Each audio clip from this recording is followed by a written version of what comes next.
Hello, everyone. This is Lady Treasure. Welcome to Penny Lane. I call you path leaders because you represent parents, academic leaders, teachers, and homeschoolers, which includes grandmas, nannies, au pairs, anyone caring for children from newborn to age 16. I could talk about all of that, but mostly I focus on early childhood education age, which is newborn to first grade or late 5 year olds. And the reason for that is because that's what I've done for 51 years. I did not work in one daycare or even a set of daycares for the entire 51 years.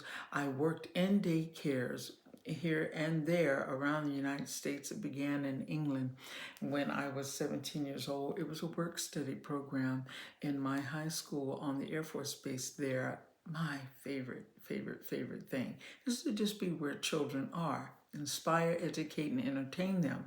And I've been doing that not just in daycares, but public schools, private schools, vacation Bible school programs, and I opened 2 schools at one period of time and another in my life. I've always worked with children, 51 years now. I write children's books, I write songs. I will be doing a lot of the behind the scenes of that here on Penny Lane. If you want to join me for those types of uh, educational entertainment, hey, what is that lady doing behind the curtain over there preparing stuff like the Wizard of Oz guy? I'm not the wizard, but you know what I mean. What's going on behind the scenes of Penny Lane, which is behind Eureka.com, The Learning Kingdom, Lady Treasure's Playhouse, Baba Babies, Nursery, Rhymes, what else do I have? Mercedes Story Time and Praise Break Nation, all my faith channel stuff. I do all that, but that is not what this series is about. This is about, in case you don't want to hear a children's song I wrote, don't want to get a book, whenever they're available. I have 50 children's books and I'm still formatting because I get samples and they don't have a full cover and the pages are not all the way to the edge because we made a mistake when we uploaded. I'm always working on something, but I have 50 children's books, well over 500 songs, a lot of years of having fun with children and teaching them. But I'm in legacy mode right now. I'm 68 years old. I turn 69 next month. And I decided I want to have real talk with real parents and invite you, hopefully, to be a part of the Penny Lane community. And let's have shared conversations. I'll talk, you can comment, and you can email, or you can contact me and say, I'll come on when you go live and I'll talk also. I just want to talk to parents, academic leaders, teachers, and homeschoolers about our favorite little people. And I have something to contribute still. I'm not retired, and I don't want to just write books and send them out and hope that somebody reads or likes them. No, I want to connect with the community and say, hey, everybody, I'm here. This is what I have done for 51 years.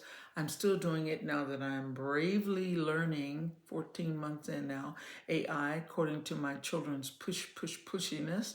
Especially my oldest son is like, Mom, you got to do it. I didn't want to. I absolutely was against it.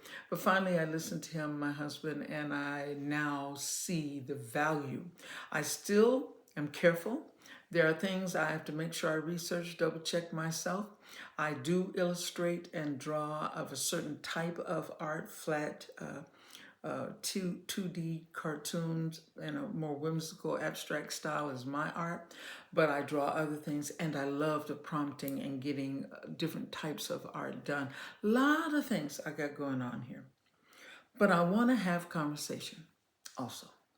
I want you to know what I'm doing, and if you approve, great. If you don't, you got a right to that.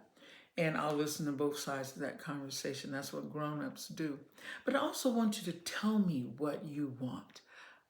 If you could just tell me, I wish more people would do this.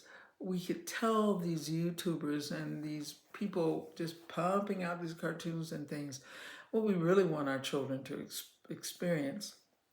I think it made it make a better situation all around. So I'm available for real talk. All right, that's enough introduction. I try to do a little bit with every real talk so you can get to know me a little more. But let's talk. We're on number 3 right now. We've already talked about why love is first and how important that is. How important it is in 2 takes. I had a little conversation with you. You'll find that on the page when I get them all uploaded about confident kids and how to encourage and get your children to a place of real confidence. And tonight we're talking about keeping them safe. What does that really mean? All right.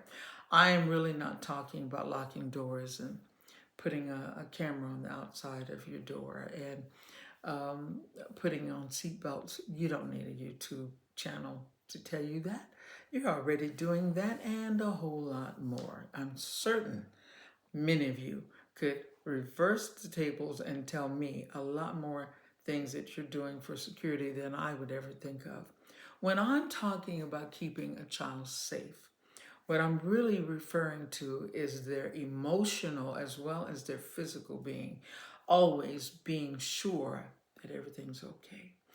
And sometimes we think that they are automatically safe because we just know, well, we're the adults, so we're in charge and the doors are locked and this is okay, hold my hand, crossing the street, don't run out in the parking lot when you get out the car. I'm doing all these things, so of course they feel safe, but not always. It's not just about those physical things that you secure. It's about how they're feeling on the inside just because of their own particular makeup. Now listen to me. I am very much a proponent of children being individuals. Don't get mad at me for this now. It's a big mistake when we treat children like they are a part of this whole, this big group, and they're all the same or even similar. No, actually, every single one of them are individuals. Yes, they have 2 eyes, they have 2 noses, they have 1 nose, they have a mouth, ears, they're male, they're female, they're this or that. But that's not what I mean.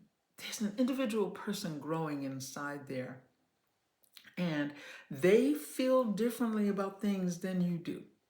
No matter how many times you hug them, squeeze their hand, put them in your lap, pat them on the back, and tell them all is well, if they're still a little unsure, you need to manage that emotion. I have always been, it'll take me all the way back to my childhood now, we'll zip back all the way back, not the whole 69 years, I'll be 69 in August. Let's go back to when I was about 5 or 6. I was such a crybaby, my family told me. I remember a little bit, but this was crybaby. And I was sensitive. My sister, 11 months younger than me, was not.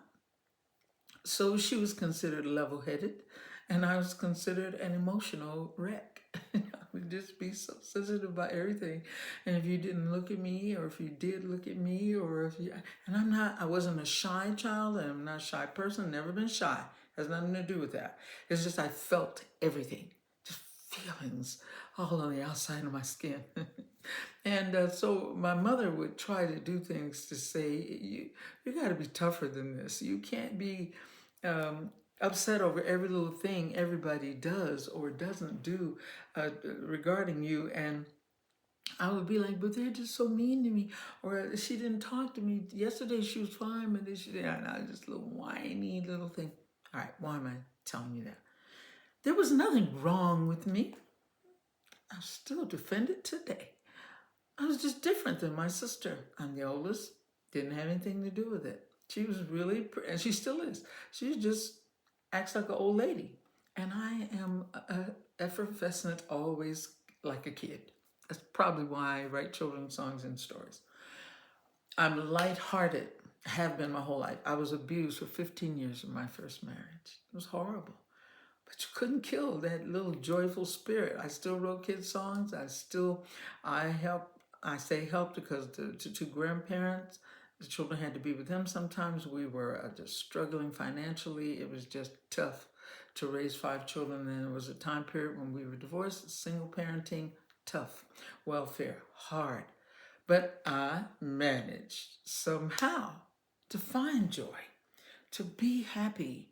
I was sensitive. Why am I saying all this to you? Because sometimes the child has a perceived weakness that actually lends itself toward a strength. my seeming touchiness turned out to be the empathy that is often embedded in an artist. We're people of passion. We feel everything. That's why we write a poem about the flutter of the butterfly wings compared to the barely moving but humming of the hummingbird. I'm being silly. We feel everything. So it wasn't bad that I was sensitive, it just needed to be managed.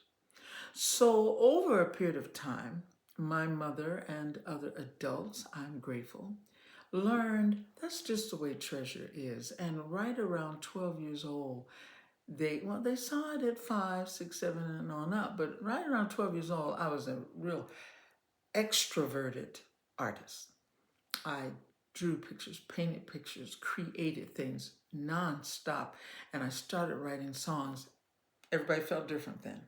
I was expressive, and they thought, wow, you know, they saw the talent. But that was the same me when I sang my first solo at age 5, but I was still the crybaby, considered the crybaby. All right, enough about me. Do you get it? There are things about our children, my children now, my grandchildren, and little Athena, my brand new great grandbaby that's not even a year old yet, that are one way and they seem like it will go this way, but it's actually an attribute that goes with something else. So what you have to do is pump your brakes. Don't just judge all children the same, or even your own children, and measure them one to the other and say, well, they should just feel safe because the other three are, they're acting just fine and I'm here and dad's there. No, find out why, investigate. Have conversation. We're talking about emotional security. We're talking about the feeling on the inside of them that all is well, and each child feels it differently. I don't have to stay on this subject forever. I'm just trying to encourage you to investigate why one child acts different than another, even though all the doors are locked, all the blankets are soft, all the mom and daddy and the food is good and all the hugs and everything seems fine, but they're always a little quivery. Find out why. Just investigate. Sometimes you'll find something's happened to them that they have no way, they don't know how yet to openly express it, but it's showing up in their regressed emotions. There are lots of reasons. So you just pay attention. You keep your children safe on the outside, but you keep their hearts safe by the constancy of your confidence and love, and also by your careful investigation to their person as an individual person and what they might be feeling and what that might be attributed to as they develop and grow. I hope this hasn't been too abstract. I just know that paying attention to children causes us to see them in a different light. And if we will take the time to do it, we will not say, she's just being a scared cat. Don't put labels like that on them. They won't feel safe when you do it. They have nowhere to go with that emotion when you just dismiss it and label it in some off-putting way. I'm encouraging you not to do that. Take some time to find out why. Maybe they are just scared unreasonably and you can work them through that, but there also can be other things going on. Okay, so I'm going to stop right here and say, I hope you'll stay with me through the whole series. See if this old girl knows what she's talking about regarding how to raise happy children. We're going to continue with real talk because I think there are still a lot of things that parents and teachers just don't talk about. And if they are being talked about, it's not enough. It should be more prominent online so that we can get down to the nitty-gritty of what makes our little ones tick and how we can help them tick along well, So that's it for right now with Penny Lane, and I'll see you next time.